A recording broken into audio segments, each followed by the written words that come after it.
Halo,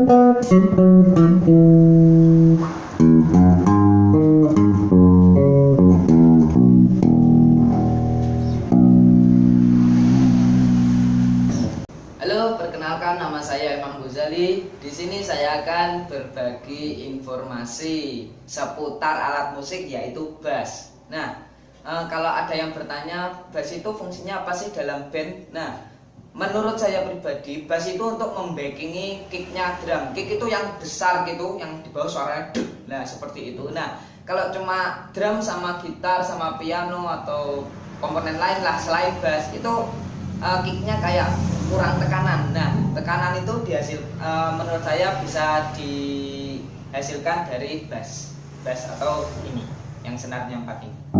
Nah, jadi kalau seumpama ada tempo kayak drum yang dek tek dek dek tek. Nah, kalau cuma drum sama gitar itu tekanan kicknya kurang. Jadi kalau ditambah bass jadi tek tek tek. Nah, seperti itulah.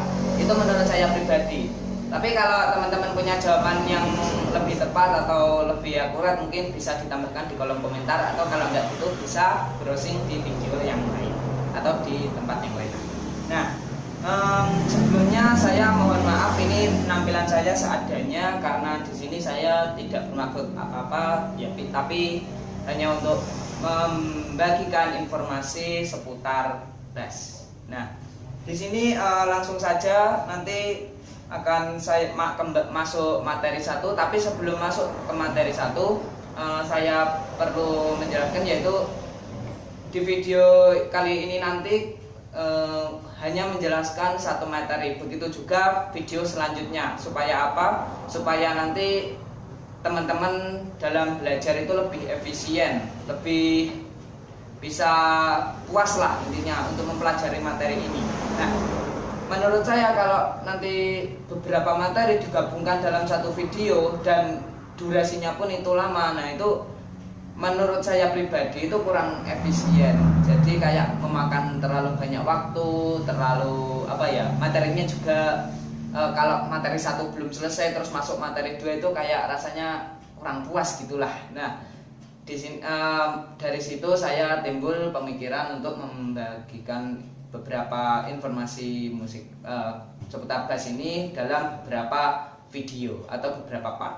Oke, untuk part pertama ini yaitu saya akan menjelaskan rumus. Tapi sebelum menjelaskan rumus, saya mau memberitahu dulu di dalam bass ini sebenarnya ada beberapa tipe ya, tipe senar 4, senar 5, senar 6 dan semacamnya. Kali ini saya akan menjelaskan tentang senar 4, bass senar 4. Oke. Dimulai dari senar 1. Senar 1 itu dimulai dari bawah. Dimanapun, entah gitar atau bass, senar yang paling bawah itu nomor 1-nya. Jadi nomor 1, nomor 2, nomor 3, nomor 4. Nah, sedangkan kotak-kotak ini namanya fret atau balok. Jadi kalau seumpama senar 1 balok 2 berarti di sini. Senar 2 balok 4 berarti di sini. Dan semacamnya. Oke, bisa dipahami ya. Nah, terus untuk nada yang dihasilkan dimulai dari senar 1 itu G. G.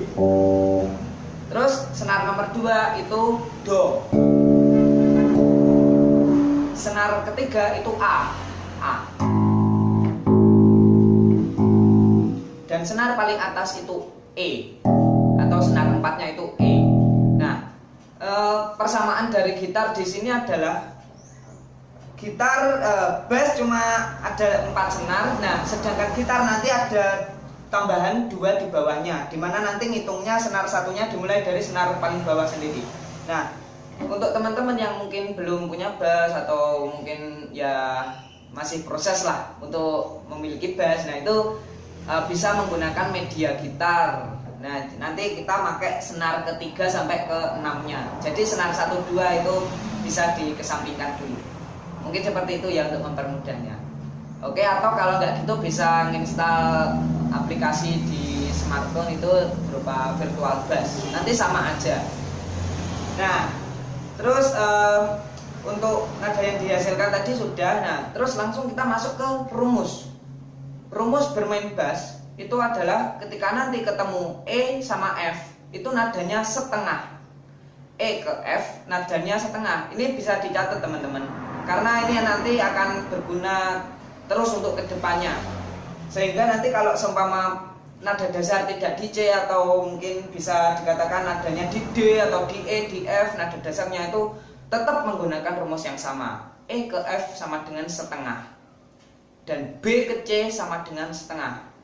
Saya ulangi lagi, E ke F setengah, B ke C setengah. Nah, terus untuk yang lain gimana? Nah, untuk yang lain itu satu.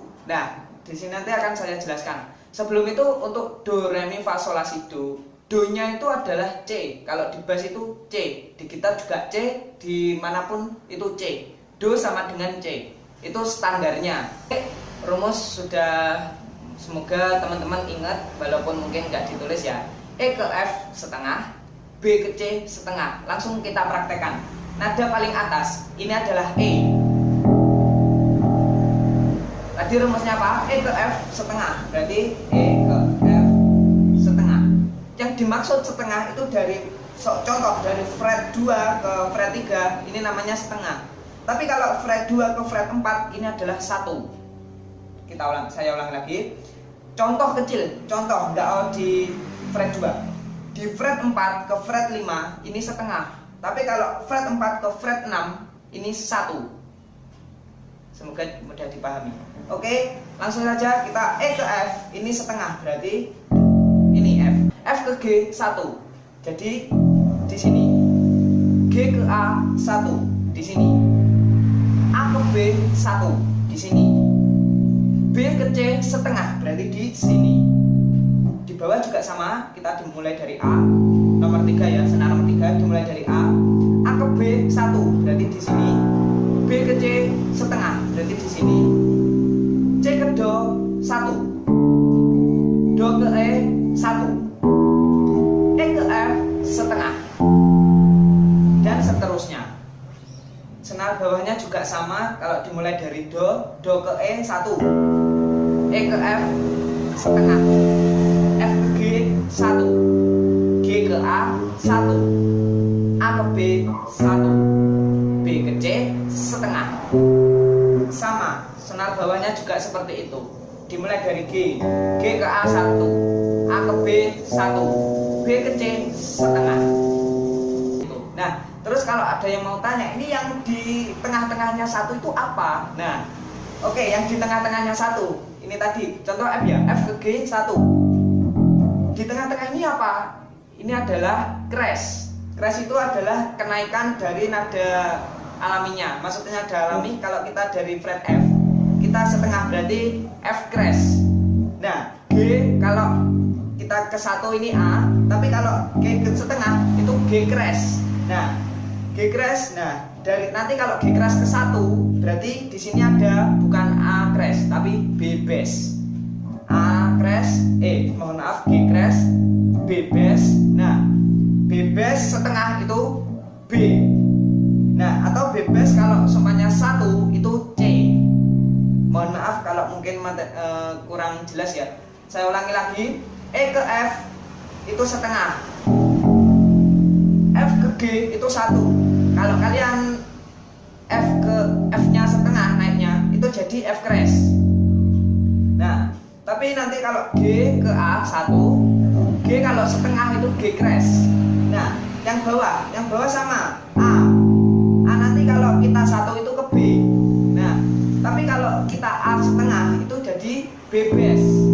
B bass kalau setengah itu B. B kalau setengah itu C. C kalau setengah itu C crash. C crash kalau setengah itu D, dan seterusnya. Mungkin sampai di situ aja materi untuk rumus dasarnya ya. Rumus dalam bermain bass, semua basser harus tahu tentang rumus yang barusan ini. Itu sudah paten dari sananya. Oke, untuk materi selanjutnya mungkin ada di video yang selanjutnya. Semoga belajarnya bisa lebih maksimal. Kalau bermanfaat nanti teman-teman bisa subscribe, kalau enggak ya silahkan. Saya akhiri, selamat siang.